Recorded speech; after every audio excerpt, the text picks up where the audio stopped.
जैसे ही प्रीतम ने अपने पास वाली चाबी से फ्लैट का मेन दरवाजा खोला तो उसे कमरे के अंदर का दरवाजा भी खुला हुआ दिखाई दिया, क्योंकि दरवाजे में से लॉबी साफ दिखाई दे रही थी। उसने देखा कि बेड का गद्दा नीचे फर्श पर बिछा हुआ है और उस गद्दे पर कोई कंबल ओढ़े सो रहा है। फ्लैट के अंदर जाते ही उसे थोड़ी दुर्गंध आती महसूस हुई तो वो घबरा गया और भागता हुआ सीधा लॉबी में पहुंचा। वहां पहुंचकर उसने जितेंद्र को आवाज लगाई। उसने सोचा कि शायद कंबल में वहीं सोया होगा, लेकिन आवाज लगाने पर भी जब जितेंद्र ने कोई जवाब नहीं दिया तो प्रीतम ने उसके ऊपर से कंबल हटा दिया। लेकिन जैसे ही उसने कंबल को हटाया तो वहां का दृश्य देखकर प्रीतम के मुंह से चीख निकल गई, क्योंकि वहां पर उसके भाई जितेंद्र का शव पड़ा था।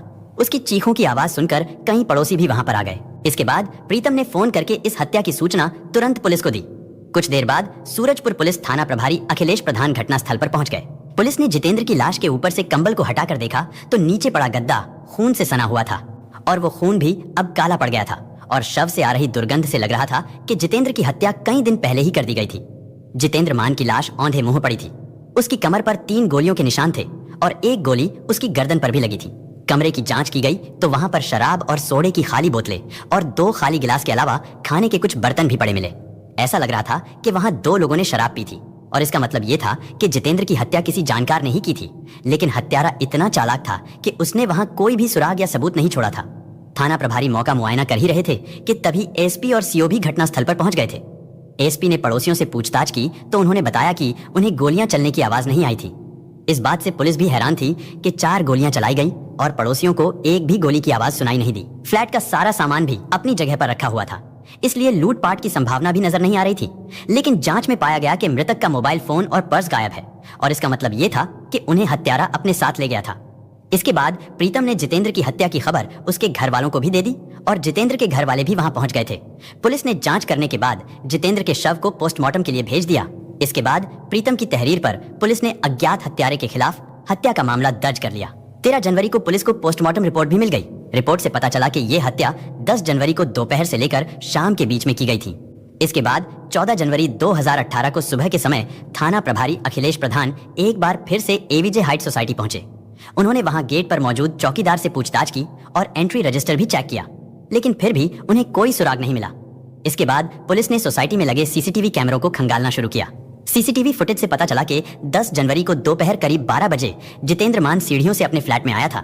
इसके अलावा सीसीटीवी फुटेज से भी कोई खास जानकारी नहीं मिली थी। आखिर थक हार कर पुलिस वाले वहां से चले गए। इसके बाद पुलिस ने इस केस की दूसरे एंगल से जांच शुरू की। पुलिस ने सबसे पहले जितेंद्र की कुंडली खंगालनी शुरू की कि वो दिल्ली में कैसे आया और इससे पहले वो कहां रहता था और क्या काम करता था। इस जांच में पुलिस को पता चला कि दिल्ली के मूलविका के रहने वाले प्रीतम ने अपने दोस्त नितिन चौधरी के साथ ग्रेटर नोएडा में कुछ दिनों पहले ही एक जिम खोला था। प्रीतम जिम में ज्यादा समय नहीं दे पाता था। अपने घर से डेली ग्रेटर नोएडा आना जाना उसके लिए संभव नहीं था, इसीलिए उसने जिम के नजदीक एवीजे हाइट सोसाइटी में एक फ्लैट किराए पर ले लिया था। और मृतक जितेंद्र मान प्रीतम का ममेरा भाई था। जितेंद्र मान जो उस समय बाहरी दिल्ली के अलीपुर में रहता था, उस समय वो बेरोजगार था, लेकिन उसने कई साल जिम में प्रैक्टिस करके अपने शरीर को काफी अच्छा बना रखा था। साथ ही वो एक अच्छा मुक्केबाज खिलाड़ी भी था, इसलिए प्रीतम ने उसे अपने जिम में ट्रेनर के तौर पर रख लिया था। क्योंकि हत्या वाले दिन जितेंद्र मान प्रीतम के फ्लैट पर ही था, इसलिए थाना प्रभारी उससे पूछताछ करने के लिए उसके जिम में पहुंच गए। थाना प्रभारी ने जिम में भी कई लड़कों से पूछताछ की तो पता चला कि 10 जनवरी को जितेंद्र अपनी शिफ्ट पूरी करके 11:15 बजे वहां से घर जाने के लिए निकला था। क्योंकि एवीजे हाइट सोसाइटी जिम के पास ही है, इसलिए अगर किसी गाड़ी से जाया जाए तो सोसाइटी का रास्ता मात्र 10 मिनट का है। एवीजे हाइट्स की सीसीटीवी फुटेज में भी जितेंद्र 12 बजे सीढ़ियों से फ्लैट पर जाता दिखाई दे रहा था और इससे साफ हो गया था कि जितेंद्र जिम से निकलने के बाद सीधा अपने फ्लैट पर आया था। इसके बाद करीब 12:30 बजे कोई जितेंद्र के फ्लैट में आया और फिर वहां बैठकर शराब पी गई। इसके बाद पुलिस ने जितेंद्र की कॉल डिटेल्स निकलवाई। उसकी कॉल डिटेल्स में से 17 नंबरों को चिन्हित किया गया, जिनमें एक फोन नंबर प्रीतम का था और 5 फोन नंबर जिम के कर्मचारियों और परिवार के लोगों के थे। इसलिए उन 6 नंबरों को लिस्ट से हटा दिया गया। इसके बाद पुलिस ने जब उन 11 नंबरों की छानबीन की तो पुलिस भी ये देखकर हैरान रह गई कि वो सभी 11 के 11 फोन नंबर लड़कियों के थे। पुलिस को उनमें से 10 लड़कियां घर पर ही मिल गई। थाना प्रभारी ने उन्हें एसपी साहब के सामने पेश किया। एसपी साहब ने उन सभी लड़कियों से अलग अलग पूछताछ की, लेकिन फिर भी पुलिस को कोई सफलता नहीं मिली और अब मात्र एक ही ऐसी लड़की बची थी जिससे पूछताछ नहीं की गई थी, क्योंकि उसका फोन भी बंद आ रहा था, जिसके कारण उससे संपर्क भी नहीं हो रहा था। इसके बाद पुलिस ने उसके फोन नंबर की कॉल डिटेल्स निकलवाई तो पता चला कि वो number greater Noida horizon society में रहने वाली सृष्टि गुप्ता का है। पुलिस को सिम कार्ड कंपनी से सृष्टि के पते के साथ साथ उसका एक फोटो भी मिल गया था। इस मामले की तह तक पहुंचने के लिए एसआई हरिराज सीधे हॉरिजन सोसाइटी पहुंचे, लेकिन सृष्टि गुप्ता जिस फ्लैट में रहती थी वो फ्लैट उन्हें बंद मिला। इसके बाद एसआई ने सोसाइटी के सुरक्षा गार्ड को सृष्टि का फोटो दिखाया। सुरक्षा गार्ड ने फोटो पहचानते हुए कहा कि ये लड़की तो यहीं पर रहती है। उन्होंने बताया कि सृष्टि एक स्टूडेंट है और वो फ्लैट में अकेली ही रहती है। गार्ड ने यह भी बताया कि उसके यहाँ एक मेड भी काम करने आती है, लेकिन कुछ दिनों से सृष्टि फ्लैट में नहीं है, इसलिए मेड भी काम पर नहीं आ रही है। एसआई हरिराज ने गार्ड को अपना फोन नंबर देते हुए कहा कि जब भी सृष्टि सोसाइटी में आए तो वो तुरंत फोन करके उन्हें सूचना दे। और फिर एक दिन एसआई हरिराज को हॉरिजन सोसाइटी के एक सुरक्षा गार्ड ने फोन करके सूचना दी कि सृष्टि अपने फ्लैट में आ गई है। सूचना मिलते ही एसआई हरिराज, महिला कांस्टेबल मोनिका और रक्षा को अपने साथ लेकर सृष्टि के फ्लैट पर पहुंच गए। इसके बाद पूछताछ के लिए पुलिस सृष्टि को सूरजपुर थाने लेकर आ गई। थाना प्रभारी अखिलेश प्रधान ने सृष्टि से पूछा कि क्या वो जितेंद्र को जानती है। सृष्टि ने कहा कि हाँ, वो पहले जितेंद्र के जिम में एक्सरसाइज करने जाती थी, इसलिए वो जितेंद्र मान को अच्छी तरह से जानती है। थाना प्रभारी ने उससे पूछा कि आप कब से कब तक जितेंद्र के जिम में जाती रही हो। सृष्टि ने बताया कि वो मार्च महीने से लेकर सितंबर 2017 तक जिम जाती रही।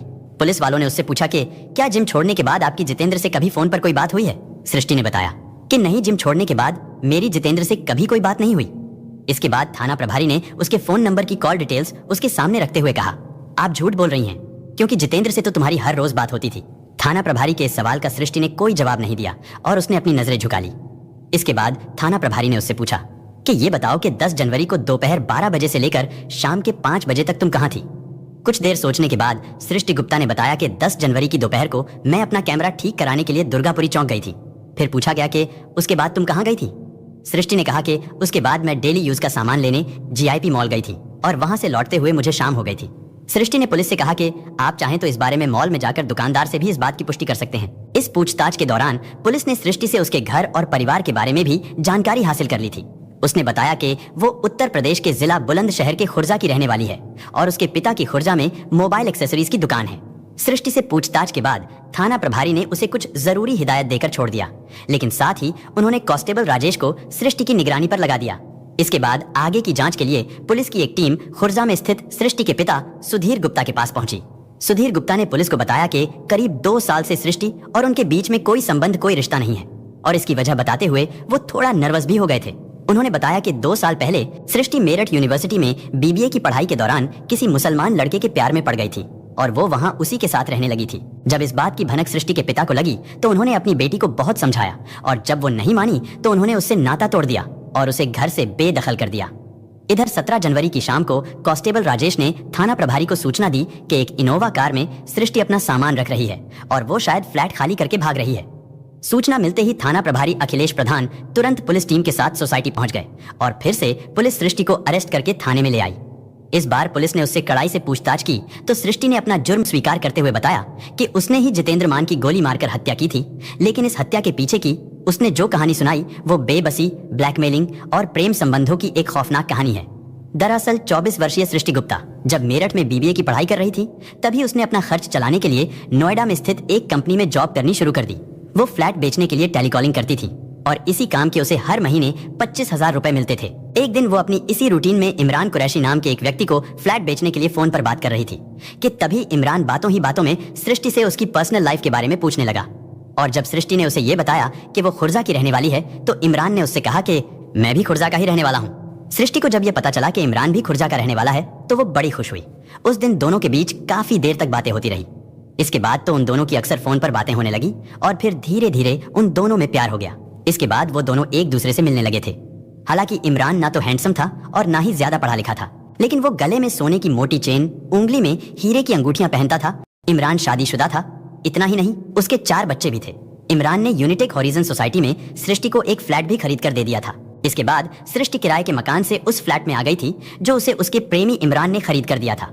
इतना ही नहीं, इमरान उसे हर महीने 50,000 रुपए खर्च के लिए भी देता था और जब इमरान उसका हर तरह से ख्याल रखने लगा तो सृष्टि ने इमरान को ही अपना पति मान लिया था और अपनी नौकरी भी छोड़ दी थी। जब ये सारी बातें सृष्टि के पिता को पता चली तो उन्होंने अपनी बेटी से संबंध खत्म कर दिए थे, लेकिन सृष्टि को इन सब बातों की कोई परवाह नहीं थी। इसी दौरान सृष्टि की बीबीए की पढ़ाई भी पूरी हो गई। वो फैशन डिजाइनर बनना चाहती थी, इसलिए अब सृष्टि फैशन डिजाइनिंग का कोर्स कर रही थी और उसका खर्च भी इमरान ही उठा रहा था। यानी इमरान सृष्टि पर दोनों हाथों से पैसा लुटा रहा था। उसी दौरान सृष्टि ने अपने आप को फिट रखने के लिए एक जिम ज्वाइन कर लिया।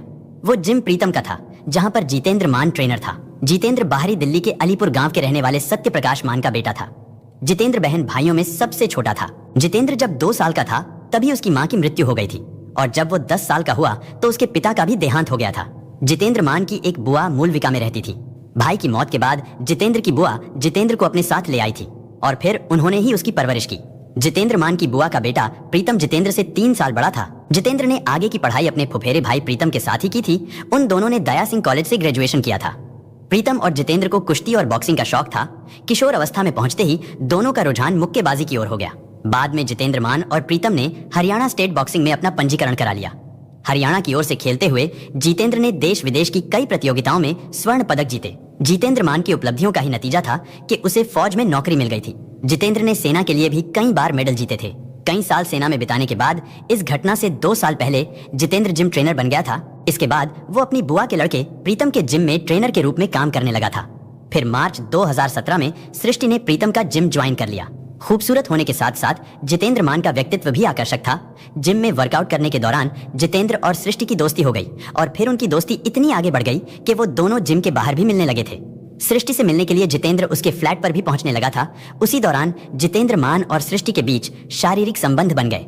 बॉक्सर जितेंद्र ने सृष्टि की एक अश्लील वीडियो भी बना ली थी जिसे सृष्टि डिलीट करने को कह रही थी, लेकिन जितेंद्र नहीं मान रहा था और उसी अश्लील वीडियो क्लिप के जरिए वो सृष्टि को ब्लैकमेल करता था। और जब भी उसका मन करता था वो सृष्टि को वीडियो के जरिए ब्लैकमेल करके उसके साथ शारीरिक संबंध बनाता था। इतना ही नहीं, जितेंद्र उसका आर्थिक शोषण भी करने लगा था। सृष्टि ने कहा था कि वो क्लिप डिलीट कर दीजिए और शायद जितेंद्र नहीं कर रहे थे। इस बात को लेकर ही ये घटना कारित हुआ है। लेकिन जितेंद्र के परिवार ने अश्लील वीडियो की बात को मनगढ़ंत बताते हुए आरोप लगाया कि इससे केस को उलझाने की कोशिश की जा रही है। पर्सनल लालच भी देखा जाए तो वो भी एंगल हमें किसी तरीके से सही लग रहा। इसके बाद ये बात सृष्टि ने अपने प्रेमी इमरान को बताई। उसने इमरान से कहा कि जो पैसे तुम मुझे खर्च के लिए देते हो उनमें से आधे पैसे तो मुझसे जितेंद्र ही ऐंठ लेता है। उसने इमरान को पूरी बात बताते हुए कहा कि इमरान, मैं किसी भी तरह जितेंद्र मान से पीछा छुड़ाना चाहती हूँ। इमरान कुछ देर सोचने के बाद बोला, सृष्टि, ये अवैध संबंधों का जाल है, इसमें किसी न किसी को तो मरना ही पड़ता है। हत्या की बात सुनकर सृष्टि कांप गई। इमरान ने आगे उससे कहा कि अगर तुम वाकई जितेंद्र मान की ब्लैकमेलिंग का शिकार हो रही हो तो तुम्हें ही उसकी हत्या करनी होगी। सृष्टि ने कहा कि इमरान, मैं जितेंद्र से बहुत परेशान हो चुकी हूँ, मैं उससे हर हाल में छुटकारा पाना चाहती हूँ। इमरान ने कहा कि फिर ठीक है, तुम उसे खत्म कर दो, इस काम में मैं तुम्हारी मदद करने को तैयार हूँ। इसके बाद इमरान ने अपने ड्राइवर नफीस और सृष्टि के साथ मिलकर इस हत्या का प्लान बनाया। योजना के अनुसार इमरान ने एक पिस्टल लाकर सृष्टि को दे दिया और उसे पिस्टल चलाना भी सिखा दिया। इसके बाद 9 जनवरी 2018 को इमरान ने सृष्टि से जितेंद्र मान के नंबर पर फोन करवाया। सृष्टि ने जितेंद्र से प्यार भरी बातें करते हुए कहा कि मान, कल मैं बिल्कुल फ्री हूँ, इसलिए मैं सोच रही हूँ कि कल तुम्हारे साथ कुछ एंजॉय किया जाए। सृष्टि ने कहा कि मैं चाहती हूँ कि कल मैं तुम्हारे फ्लैट पर आ जाऊँ, वहीं बैठकर हम लोग वोडका पियेंगे। इस पर जितेंद्र मान ने कहा कि ठीक है, तुम आ जाना, मैं तुम्हारा इंतजार करूंगा। जितेंद्र वहां अपने भाई प्रीतम के एवीजे हाइट सोसाइटी में स्थित फ्लैट में रहता था और फिर 10 जनवरी 2018 को प्लान के तहत इमरान का ड्राइवर नफीस सृष्टि के दोनों मोबाइल फोन लेकर गाजियाबाद में लोनी चला गया। और ऐसा इसलिए किया गया था ताकि घटना के समय सृष्टि की लोकेशन गाजियाबाद में पाई जाए। इमरान खुद खुर्जा में ही रहा। 10 जनवरी को ही दोपहर करीब 12:30 बजे के समय सृष्टि ऑटो से जितेंद्र मान के फ्लैट पर पहुंच गई। वहां पर जितेंद्र उसका पहले से ही इंतजार कर रहा था। इसके बाद उन दोनों ने वहां बैठकर शराब पी और खाना भी साथ में ही खाया और फिर मान ने अपनी हसरतें भी पूरी कर ली। इसके बाद सृष्टि ने जितेंद्र से अपना अश्लील वीडियो क्लिप डिलीट करने को कहा, लेकिन जितेंद्र अनसुना करते हुए मुंह के बल गद्दे पर लेट गया। सृष्टि समझ गई थी कि मान वीडियो डिलीट नहीं करेगा। तभी अचानक सृष्टि ने अपने बैग से पिस्टल निकालकर जितेंद्र को ताबड़तोड़ 4 गोलियां मार दी और कुछ ही पलों में जितेंद्र की मौत हो गई। इसके बाद सृष्टि ने मान के शव के ऊपर कंबल डाल दिया। सृष्टि अपने साथ एक जोड़ी कपड़े भी लेकर आई थी क्योंकि पहने हुए कपड़ों पर खून लग गया था, इसलिए बाथरूम में जाकर उसने अपने कपड़े बदले। फिर फ्लैट को बाहर से बंद करके चाबी पर्स में डाली और चेहरे पर स्कार्फ बांधकर वो सोसाइटी से बाहर निकल आई। फिर वहां से वो डीएलएफ मॉल पहुंची। वहां पर इनोवा कार में इमरान और उसका ड्राइवर नफीस उसका इंतजार कर रहे थे। सृष्टि से पूछताछ करने के बाद पुलिस ने उसके प्रेमी इमरान और उसके ड्राइवर नफीस को भी गिरफ्तार कर लिया था। इसके बाद आरोपियों की निशानदेही पर पुलिस ने हत्या में प्रयोग किया गया पिस्टल, 5 मोबाइल फोन, मान के फ्लैट की चाबी और सृष्टि के खून से सने कपड़े भी बरामद